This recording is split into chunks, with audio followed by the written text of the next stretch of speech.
வணக்கம் மக்களே, welcome to கீரிப்பள சேனல்.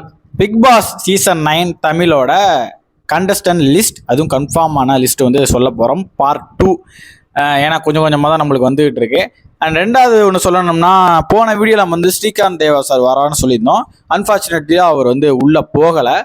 செலக்ட் ஆகிட்டார். பட் லாஸ்ட் மினிட்ல அவர் வந்து அது கேன்சல் பண்ணதாகவும் இல்லை விஜய் டிவியில் சம்திங் என்னமோ ஒரு டிஸ்கஷன் போய் அது வந்து அவர் வரல. ஸோ நான் வீடியோவில் சொல்லியிருந்தேன், லாஸ்ட் மினிட்ல சேஞ்ச் ஆகிறதுக்கு வாய்ப்பு இருக்குது, சில பேர் வராமல் கூட போக வாய்ப்பு இருக்குன்னு. ஸோ அப்படிப்பான ஒரு விஷயம் தான் அது. So okay. அண்ட் இந்த லிஸ்ட்டில் பார்த்தீங்கன்னா தமிழ்ல சில பேர் பார்த்தீங்க, யாரா அவன் புதுசாக இருக்க இவ தானே அது அப்படிங்கிற மாதிரிலாம் யோசிச்சுட்டு வந்துருப்பீங்க. நான் சொல்கிறேன், எனக்கே ரொம்ப வருத்தமாக, ரொம்ப கஷ்டமாக, ரொம்ப கோவமாக, ஆதங்கமாக இருக்குது. உள்ளே வந்துட்டாங்கன்னா என்ன இந்த இப்படி பேசாதீங்க, இப்போ கொஞ்சம் காமாக பேசுங்க, அப்போல்லாம் பண்ண வாய்ப்பு இல்லை, ஏன்னா செம்ம காண்டாகும். ஸோ அந்த லிஸ்ட்டை நான் வந்து வீடியோவோட ஆஃபில் சொல்கிறேன், மிட்டில் சொல்கிறேன், ஓகேவா? ஃபஸ்ட்டு வந்து இந்த வீடியோவில் ஃபஸ்ட்டு நம்ம சொல்ல போகிறேன் அந்த கண்டஸ்டன்ட் புவி அரசு.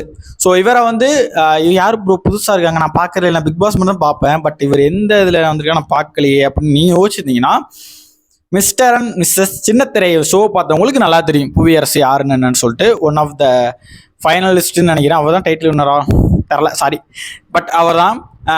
ரெண்டு பேரும் அவங்க ஹஸ்பண்ட் ஒய்ஃப் வந்து பண்ணுற ஷோ. அது நல்லா இருக்கும், ரொம்ப காமெடியாக, ரொம்ப என்டர்டைன்மெண்ட்டாக இருக்கும். ஸோ எனக்கு ஒரு ஃபேவரட் ஷோன்னு வச்சுங்களேன். ஸோ அந்த ஷோவில் வந்து நல்லா சைன் ஆகி நிறையா சினிமாவில் ட்ரை பண்ணி அங்கே சின்ன சின்ன ரோல் பண்ணவர் அவர் வந்து இந்த இதில் செலக்ட் ஆகிறதுக்கு ஒரு நல்ல விஷயம் தான். நல்லா ஒரு ஃபன் கேரக்டர்னு சொல்லலாம். அதே நேரத்தில் கொஞ்சம் கோவம் கொஞ்சம் வர கேரக்டர் மாதிரி தெரியுது பார்க்குறதுக்கு. ஸோ எந்த அளவுக்கு இதில் யூஸ் பண்ணி இல்லை எந்த அளவுக்கு பாசிட்டிவிட்டி நெகட்டிவ் வரப்போ நமக்கு தெரியாது, அவர் விளையாடுறத பற்றி தான் இருக்குது. ஸோ புவியரசு தெரியாதவங்க போய் மிஸ்டர் அண்ட் மிஸ்ஸஸ் சின்னத்திரையோட லாஸ்ட் சீசன் ப்ரொமோஸ் பார்த்தீங்கன்னா அவரை பற்றி நீங்கள் கொஞ்சம் தெரிஞ்சுக்கலாம். அண்ட் கேர்ள்ஸ் ஃபேன்ஸ் வந்து நிறையா வரும்னு நினைக்கிறேன். அவர் மேரீடுப்பா. ஸோ செகண்டு பார்த்தீங்கன்னா வந்து பசங்களுக்கெல்லாம் ஒரு ஜப்பியான ஒரு கேள் வேணும், ஜப்பி அப்படின்னு சொல்லுவாங்க, பப்ளியான ஒரு கேள் வேணும், ஒரு க்யூட்டான ஒரு பொண்ணு வேணும், பார்க்கறதுக்கு சைட் அடிக்கிற மாதிரி இருக்கணும் அப்படின்னு சொல்லிட்டு ஒரு சில இளைஞர்கள் ஆர்வமாக இருப்பீங்க பிக் பாஸ் பார்க்கறதுக்கு. அப்படிப்பட்டவங்களுக்கு கொஞ்சம் இந்தப்பா அப்படின்னு சொல்லிட்டு போன சீசனில் கேமியோ லைட்டாக கெஸ்ட்டாக வந்துட்டு போனேன் நேகா பாக்கியலட்சுமியில் வந்து பார்த்தீங்கன்னா அவங்க வந்திருப்பாங்க. த்ரூ அவுட் சீரியல் ஃபுல்லாக அவங்க வந்து நடிச்சிருப்பாங்க. ஸோ அந்த பொண்ணு தான் வந்து இந்த சீசனில் வந்து வராங்க. விஜய் விஷாலோட ஃப்ரெண்டு தான் வந்து நேகா. நீங்கள் பார்த்துருப்பீங்க லாஸ்ட் சீசன். பார்க்காதவங்க இதுதான் பார்க்குறீங்கன்னா பாக்கியலட்சுமியில் வர அந்த பொண்ணு கேரக்டர் தான் இவங்க, ஓகேவா? ஸோ இவங்க உள்ளே போகிறதா கன்ஃபர்மேஷன் நியூஸ் வந்திருக்கு. அண்ட் இதுக்கப்புறம் பார்த்தீங்கன்னா ஒரு லெஜெண்டரி ஆக்டரோட சன்னு வந்து வரப்போகிறாரு. யார் பாது எப்படியும் ஒரு நெப்போ கிட்ட உள்ளே வருவாங்க. நெப்போட்டிசம் வச்சுன்னு சொல்ல முடியாது, ஒரு லெஜெண்டரி ஆக்டர் இல்லை ஆல்ரெடி ஒரு ப்ரொடியூசரோட பையன் இல்லை சினிமாவில் டேரக்டராக இருக்கிற அவங்களோட பையன், ஒன்னோட்டு சித்தப்பா பையன், இந்த மாதிரிலாம் வருவாங்கள்ல, அப்படிப்பட்ட ஒருத்தர் தான் இப்போ வராரு, யுவன் மயில்சாமி. ஸோ மயில்சாமியோட சன், அதாவது மகன் தான் வராரு. ஸோ அவர் வந்து இந்த ஷோவில் வந்து பார்ட்டிசிபேட் பண்ணி உள்ளே வரப்போகிறார். ரொம்ப ஹேண்ட்ஸமாக இருப்பார். நிறையா இன்டர்வியூஸ் பார்த்துருக்கலாம். அவர் இன்னும் படம் நடித்து நான் பார்த்ததில்ல, மேபி நடிச்சிருக்கலாம், எனக்கு தரல. இவரும் வந்து மூவி சான்ஸ்க்காக கொஞ்சம் கொஞ்சம் ட்ரை பண்ணிட்டு இருக்காரு. இந்த பிக் பாஸ் அவருக்கு யூஸ்ஃபுல்லாக இருக்குன்னு நினைக்கிறேன். நிறையா கேர்ள்ஸ் ஃப்ரெண்ட்ஸ் வரதுக்கு எக்கச்சக்கமான வாய்ப்புகள் இருக்குது. ஆள் ரொம்பவே நல்லா இருக்கார், ஃபேராக இருக்கார். ஸோ யுவன் மயில்சாமி வந்து வராரு. ஸோ இதெல்லாம் வந்து ஓகே, நல்ல ஒரு கண்டஸ்டண்டாக இருக்காங்க அப்படிங்கிற மாதிரி. இப்போ இது எப்படி செலெக்ஷன் டீமில் இதை வந்து செலக்ட் பண்ணாங்க இந்த ரெண்டு பேர் அப்படிங்கிறது எனக்கு சுத்தமாக புரியலை. அவ்வளோ காண்டாகுது. கீழே என்னடா அடிக்கடி பக்கம்னா பிட்டா, அதெல்லாம் இல்லைங்க. கீழே நான் படுத்துருக்க பெட்டு மேலே நிற்கிறேன், வேற ஒன்றும் கிடையாது.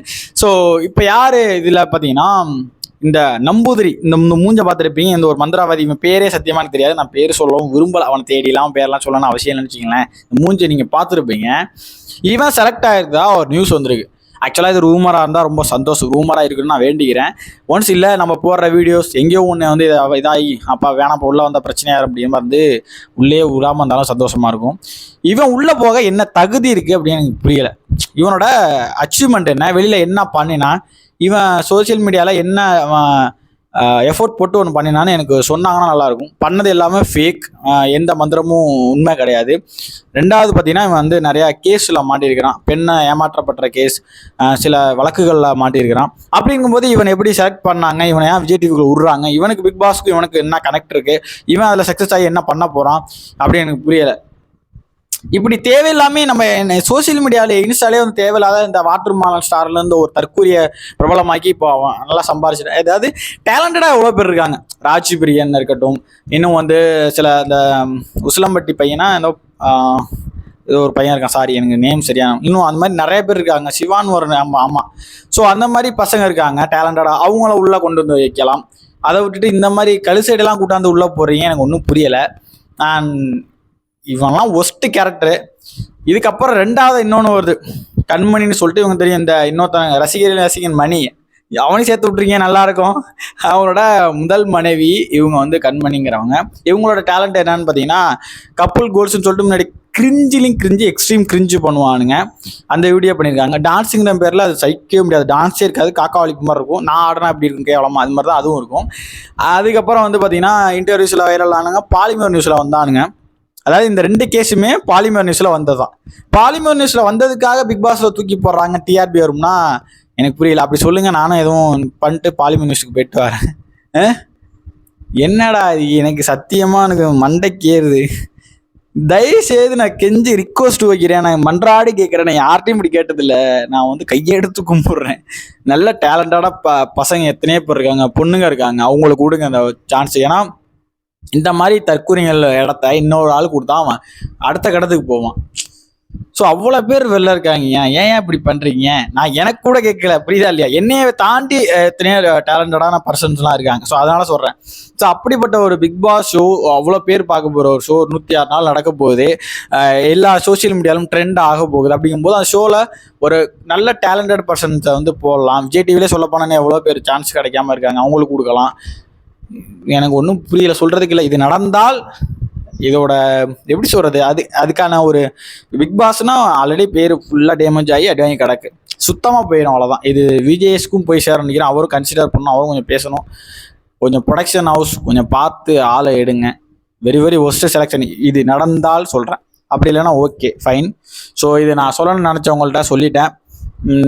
இந்த கண்டஸ்டன்ட் லிஸ்ட் எப்படி இருக்குது, உங்களுக்கு ஓகேவா அப்படிங்கிறத கமெண்ட் செக்ஷன் சொல்லுங்கள். உங்களுக்கு இதை பற்றி எனக்கு கருத்து என்ன கருத்தும் கமெண்ட் சொன்னீங்கன்னா எனக்கு யூஸ்ஃபுல்லாக இருக்கும். மறக்காமல் சப்ஸ்கிரைப் பண்ணிக்கோங்க, லைக் பண்ணிக்கோங்க. நான் நெக்ஸ்ட் உங்கள் வீடியோவில் மீட் பண்ணுறேன். லைவ்லையும் வர நைட்டு மீட் பண்ணலாம். Okay, tata, by.